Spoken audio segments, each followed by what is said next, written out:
right.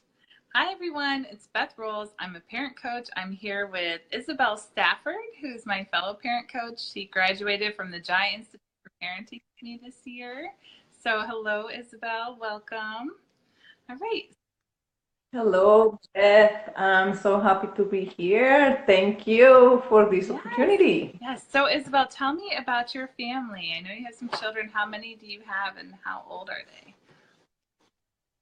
Yes, I have three little boys. I have twins that are 6 and 6, and then 8-year-old, three boys, and then a husband. And I know your Yeah, kids came really close together. How did you survive those early years with them all so young? yes. Every time I look at pictures, I'm like, how did I do that? How did I do that? It was really hard. Even when I had my first, he was the perfect boy, perfect. He slept everything. So I was like, oh well, I can't have 10 of these. So I want one. I know I wanted at least two, so they could be siblings growing together. So I decided on like I wanted to have them like pretty close in age. Hopefully it's a boy too.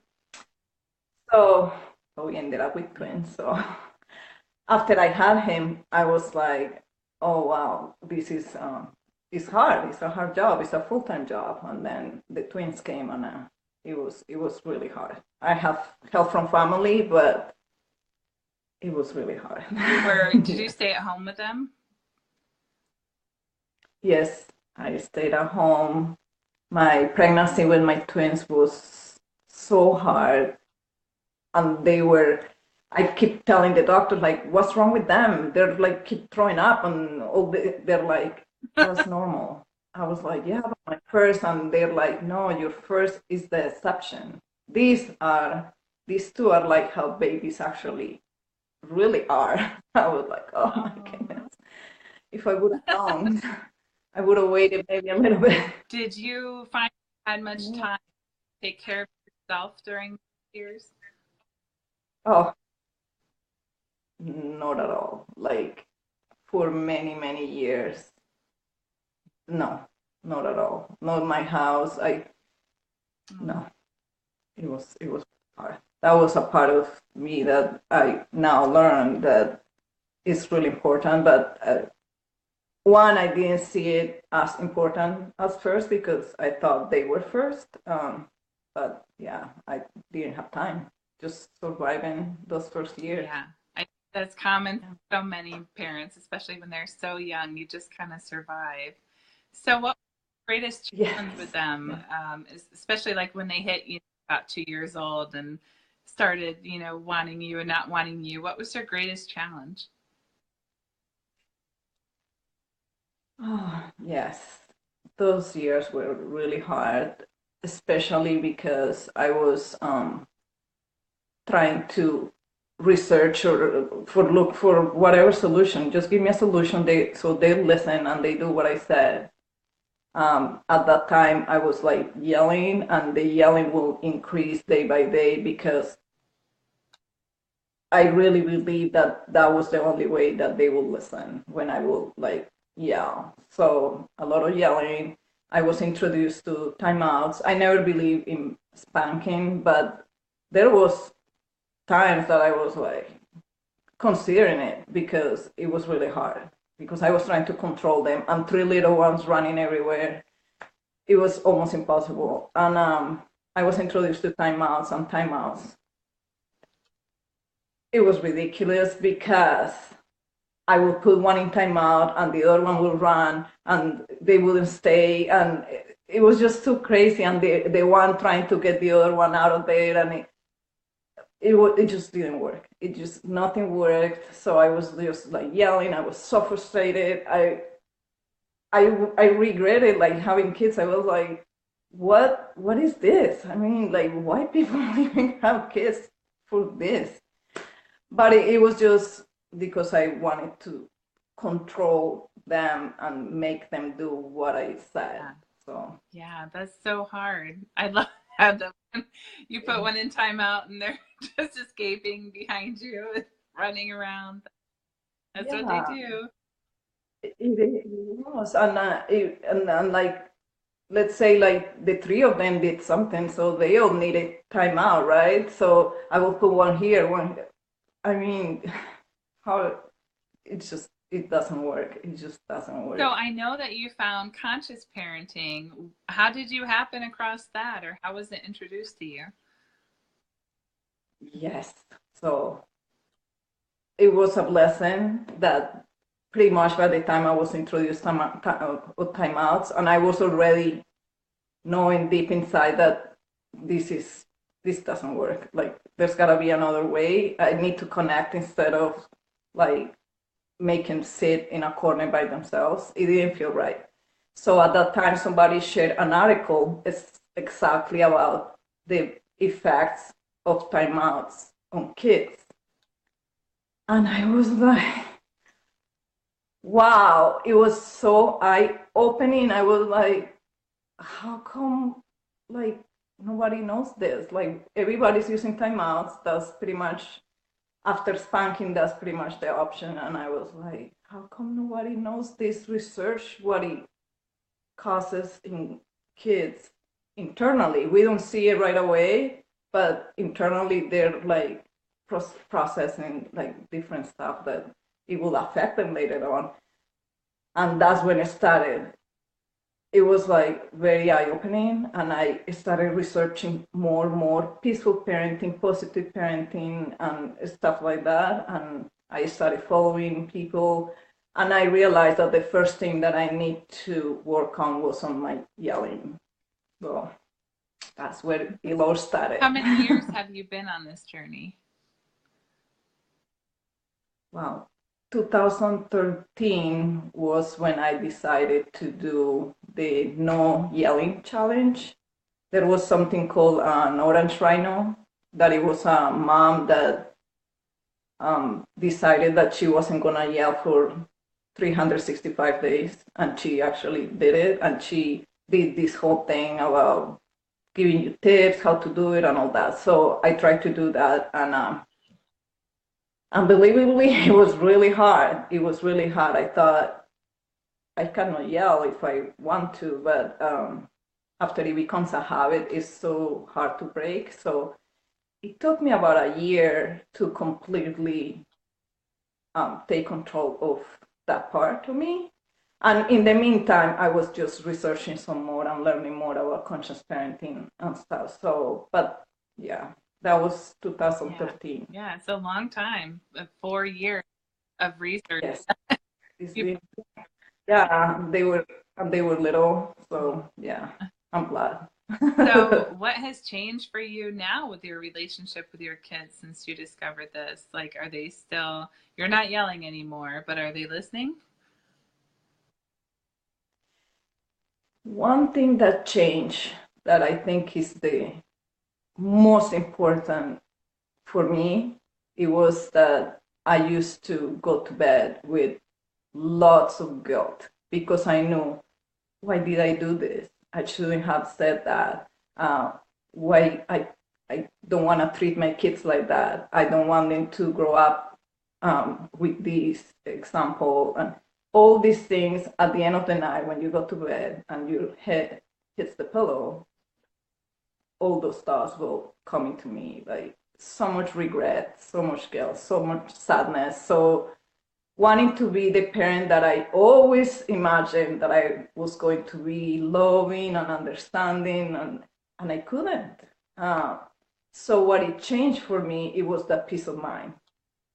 After I started changing and understanding the parenting in a different light, I can go to bed and have this peace of mind that I'm like, I'm doing the right thing, doing a good job, let's say.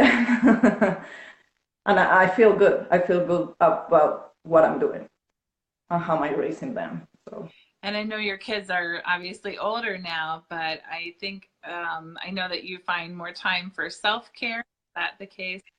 That really help you to keep your cool?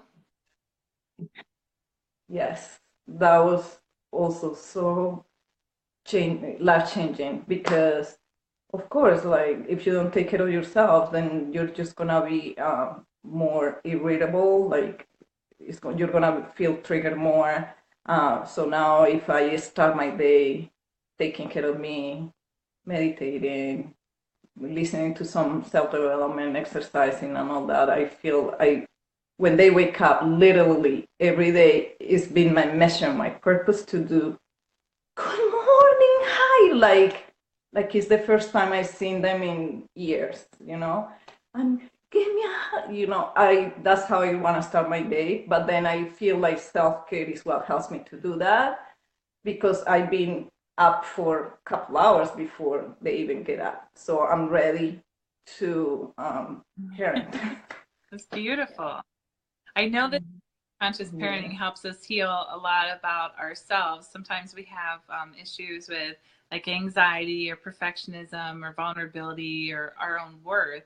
Did you find that any of those kinds of things changed for you while you were on this journey, even though the focus was on your kids? Like what changed for you personally?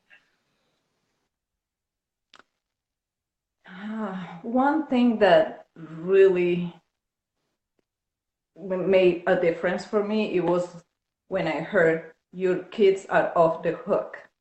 I was like, what? It's all about me.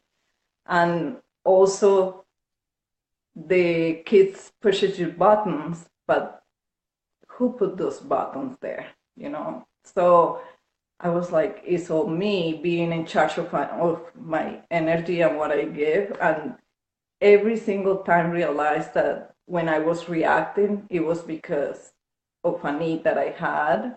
It wasn't really like responding to what my kid had, or what was going on in the moment, but it was about me. So it was a life changing to see I need to take care of what's going on with me before I'm able to address what's going on with my child. And that's how it pretty much works. And if you're not able, if I'm not able to handle my issue in the moment, I better step out and just be quiet, don't say anything, pause, and wait. It's never an emergency unless it's a safety issue, which all you have to do is get people to safety. That's it. And that's it. So, That's yeah. awesome. So now you're on this big mission as a parent coach, and what would you say is your primary goal? What do you want to do for other parents and families? Oh, this is why this is so, so big for me, because I know that parenting for me when my kids were little, it was such a struggle. It was regretted having the kids. It wasn't what I wanted. It was just chaos, yelling. It was a mess. It's nothing that anybody would like, but then we end up just immersed in that. So for me, it's like I want to bring joy to parenting, and help the parents to see kids in another light, and just have that peace of mind that they're being the model for their kids, and that the kids are just going to follow their example. And it's as simple as I that. love that. Bring joy to parenting. That's beautiful.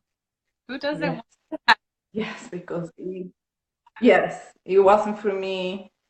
And I'm like, now I really, really, really, really enjoy having kids. I know that I choose to see them as my teachers. Every time I have, especially one, he's the one that always is like, "Hey, mom, but why are you getting upset?" I'm like, "You're right, you're right."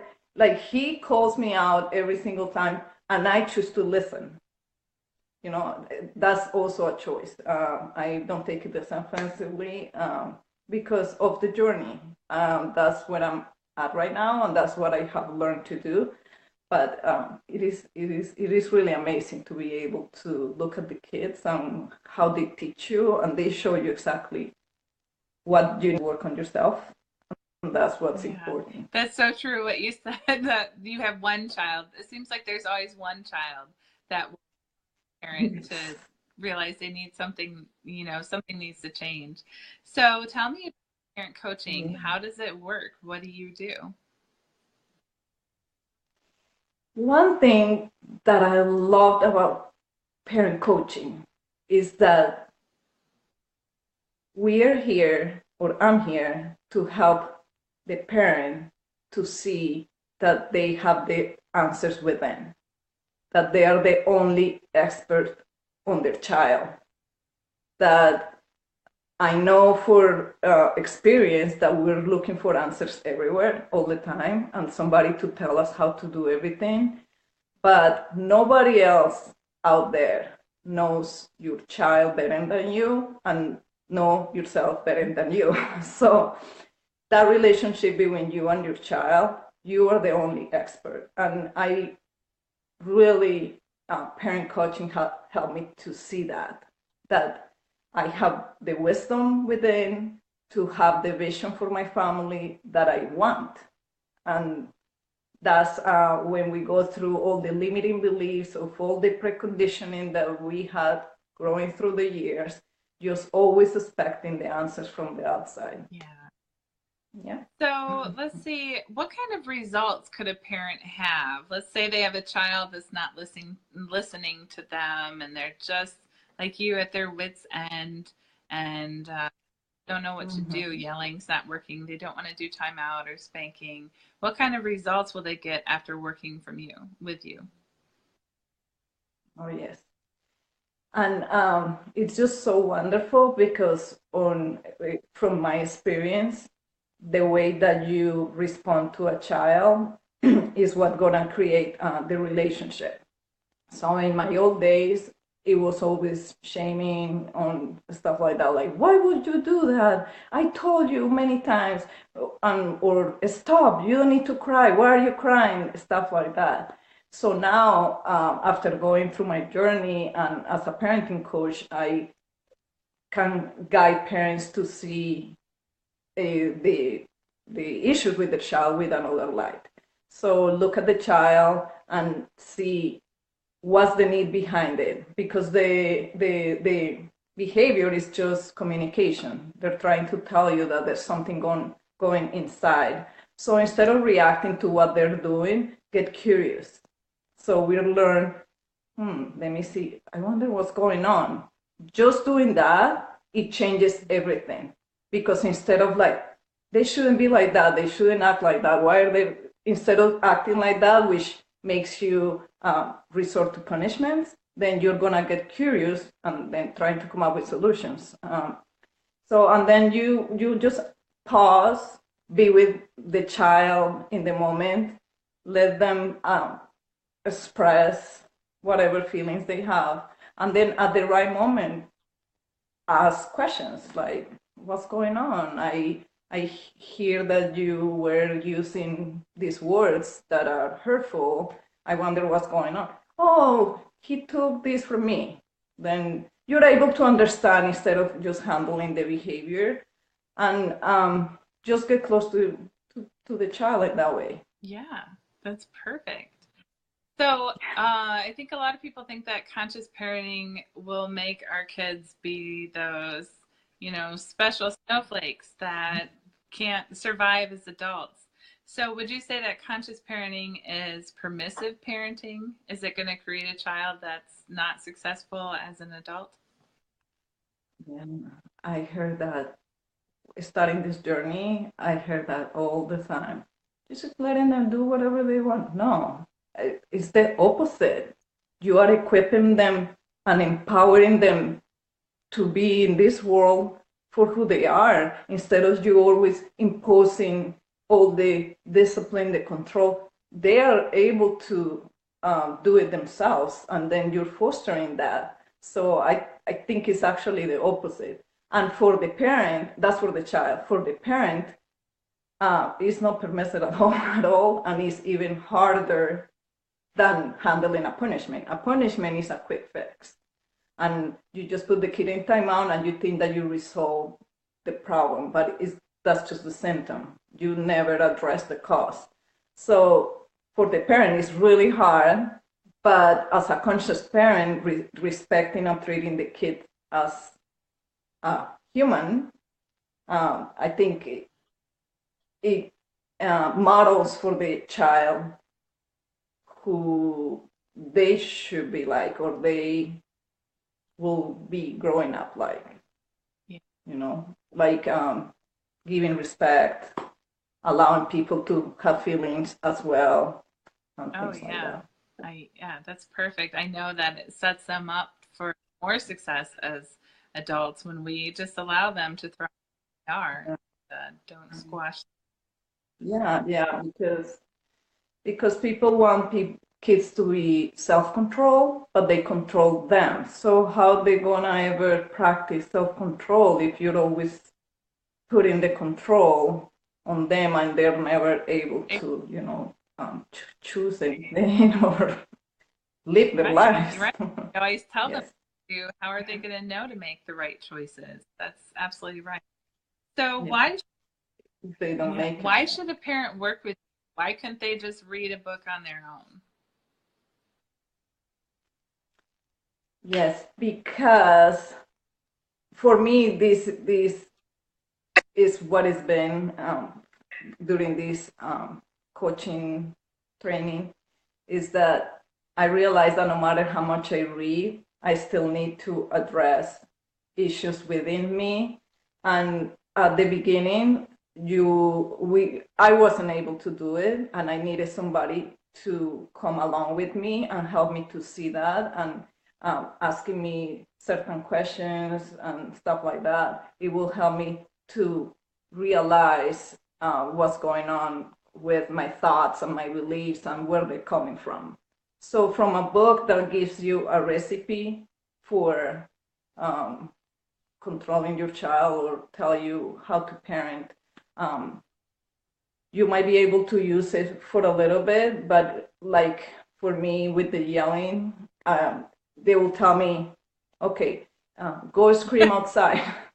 Okay, go scream outside. I will do that, but I will still feel like yelling the whole time until I was able to address what was going on and where was this coming from and why was I acting like this, and just going way, way deeper.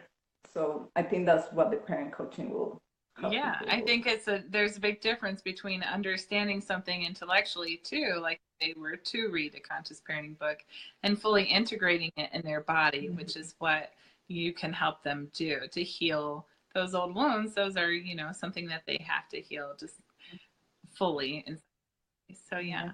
So all right. Yes. Anything else that you want to share today? How can Well, people find you? no, How can I'm people sorry. find you? Oh, yes. Well, I just created a website for people to look at my work, and it's www.thewholeheartedway.com. And we will put it in the comments or somewhere so people can find it. But that's where I'm right now. And if somebody's interested in working with you but still has some questions, what should they do? Yes. Well, the first step is to schedule a free discovery call where we are going to go through all the parenting challenges that they're experiencing in the moment, and they just getting more clarity on the vision that they want to have for themselves. And of course, I will let them know how can we work on that, because they truly can achieve the vision that they have for their family. Yep. Beautiful. Okay, so Isabel Stafford, go to her website at thewholeheartedway.com and you can set up a free discovery session with her to learn more about how she can help you. So thank you, Isabel. Love chatting. No, thank you. So happy. I will see you later. Okay, Thank you. bye-bye. Bye.